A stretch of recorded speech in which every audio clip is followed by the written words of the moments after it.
നമ്മൾ ഒരിക്കൽ കൂടി നവി മുംബൈയിലേക്ക് പോകുന്നു. അവിടെ ഒരു കോംപ്ലക്സിലുണ്ടായ തീപിടുത്തത്തിൽ ഒരു കുടുംബത്തിലെ 3 മലയാളികൾക്ക് ദാരുണാന്ത്യം എന്ന വാർത്ത അല്പം മുൻപ് നമ്മൾ ബ്രേക്ക് ചെയ്തതാണ്. സുന്ദർ ബാലകൃഷ്ണൻ, ഭാര്യ പൂജ രാജൻ, മകൾ 6 വയസ്സുകാരി വേദിക സുന്ദർ ബാലകൃഷ്ണൻ എന്നിവരാണ് മരിച്ചത്. MG കോംപ്ലക്സിൽ ഇന്നലെ രാത്രിയാണ് സംഭവം ഉണ്ടായത്. 10 പേർക്ക് പരുക്കേറ്റിട്ടുണ്ട്. ശ്രീനാഥ് ചന്ദ്രൻ വിവരങ്ങളുമായി. ശ്രീനാഥ്, ഈ അപകടത്തിന് കൂടുതൽ വിവരങ്ങൾ ഇപ്പോൾ പുറത്തു വരികയാണ്. എങ്ങനെയാണ് തീപിടുത്തം ഉണ്ടായത് എന്നതിന്റെ വിശദാംശം അറിവായോ? 3 മലയാളികൾ മരിച്ചു എന്നതാണ് വിവരം. കൂടുതൽ വിശദാംശങ്ങൾ എന്താണ്?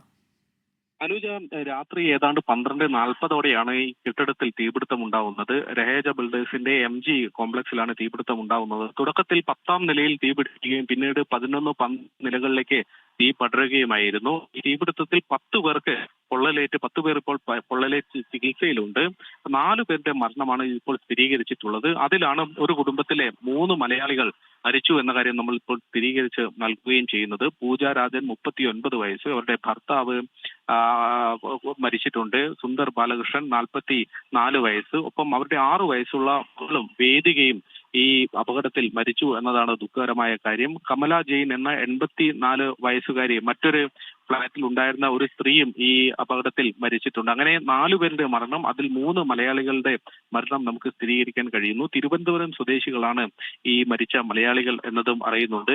രാജൻ എന്നയാളുടെ മകളാണ് പൂജ ടയേഴ്സ് എന്ന സ്ഥാപനം നടത്തുന്ന നവി മുംബൈയിൽ തന്നെ സ്ഥിരതാമസമാക്കിയ രാജന്റെ മകളും മരുമകനും കുഞ്ഞുമാണ് ഈ അപകടത്തിൽ മരിച്ചിട്ടുള്ളത്. ഷോർട്ട് സർക്യൂട്ട് മൂലമുണ്ടായ തീപിടുത്തം എന്നതാണ് പ്രാഥമികമായ നിഗമനം. പുറത്തുള്ള AC യൂണിറ്റ് പൊട്ടിത്തെറിച്ച അവസ്ഥയിലുമാണ് ഉള്ളത്. ദീപാവലി ആഘോഷങ്ങൾ നടക്കുന്ന സമയമാണ്. പലയിടത്തും അതുമൂലം പടക്കങ്ങൾ പൊട്ടിച്ചുള്ള അപകടങ്ങളും തീപിടുത്തങ്ങളും ഒക്കെ തന്നെ പലയിടത്തും ഇന്നലെ റിപ്പോർട്ട് ചെയ്തിരുന്നു. അത്തരത്തിലുള്ള ഒരു അപകടം എന്നതായിരുന്നു ആദ്യം അറിഞ്ഞിരുന്നത്. പക്ഷെ പിന്നീടുള്ള അന്വേഷണത്തിലാണ് അത് ആ തരത്തിലല്ല, അതിനപ്പുറത്തേക്ക് ഷോർട്ട് സർക്യൂട്ട് മൂലമുണ്ടായ തീപിടുത്തം എന്ന വിവരം നമുക്ക് ഇപ്പോൾ ലഭ്യമാകുന്നത്. ഫയർഫോഴ്സിന്റെ പല യൂണിറ്റുകൾ, പലയിടങ്ങളിൽ നിന്നുള്ള യൂണിറ്റുകൾ നവി മുംബൈയുടെ പല ഭാഗത്തു നിന്ന് എത്തിയാണ് അർദ്ധരാത്രി ഈ തീ അണയ്ക്കാനുള്ള നടപടികളൊക്കെ തന്നെ സ്വീകരിച്ചത്. പുലർച്ചെയോടെ ഈ പൂർണ്ണമായി തന്നെ അണയ്ക്കാൻ കഴിഞ്ഞിട്ടുണ്ട്. മൃതദേഹങ്ങൾ ഇപ്പോൾ നവി മുംബൈയിലെ വാഷിയിലുള്ള മുനിസിപ്പൽ ഹോസ്പിറ്റലിൽ, ആശുപത്രിയിലാണ് ഉള്ളത്. അവിടെ പോസ്റ്റ്മോർട്ടം അടക്കമുള്ള നടപടിക്രമങ്ങളൊക്കെ തന്നെ പൂർത്തീകരിക്കേണ്ടതും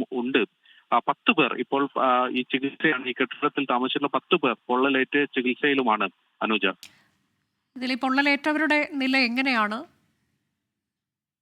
അനുജ, പൊള്ളലേറ്റ ചിലരുടെ നില ഗുരുതരം എന്നതാണ്. 50% മുകളിൽ പൊള്ളലേറ്റ ചിലരുണ്ട് എന്നതാണ് മനസ്സിലാക്കാൻ കഴിയുന്നത്. ചിലർ തീവ്രപരിചരണ വിഭാഗത്തിൽ ചികിത്സയിലുണ്ട്. മുനിസിപ്പൽ ആശുപത്രിക്ക് പുറമെ സ്വകാര്യ ആശുപത്രിയിൽ, സമയത്തുള്ള സ്വകാര്യ ആശുപത്രികളിലും ചിലരെ പ്രവേശിപ്പിച്ചിട്ടുണ്ട്. 10 പേരുടെ പേര് വിവരങ്ങളാണ് ഇതുവരെ ലഭ്യമായിട്ടുള്ളത്. അതിൽ പല പ്രായത്തിലുള്ള ആളുകൾ ഉണ്ട് എന്നതാണ് മനസ്സിലാക്കാൻ വേണ്ടി കഴിയുന്നത്. പൊള്ളലേറ്റവരുടെ ചിലരുടെ നില മാത്രം ഗുരുതരമാണ് എന്ന വിവരമുണ്ട്. 50% മുകളിൽ പൊള്ളലേറ്റ ആളുകളുണ്ട് ഈ അപകടത്തിൽപ്പെട്ടവരിൽ. ഒപ്പം തന്നെ തീ പിടിച്ച് നേരിട്ട് പൊള്ളലേൽക്കാതെ തന്നെ പുകയും മറ്റും നിറഞ്ഞ് വിഷപ്പുക സൂക്ഷിച്ച് അപകടത്തിലായ ആളുകളും ഇപ്പോൾ ചികിത്സയിലുണ്ട് എന്നതാണ് മനസ്സിലാക്കുന്നത്.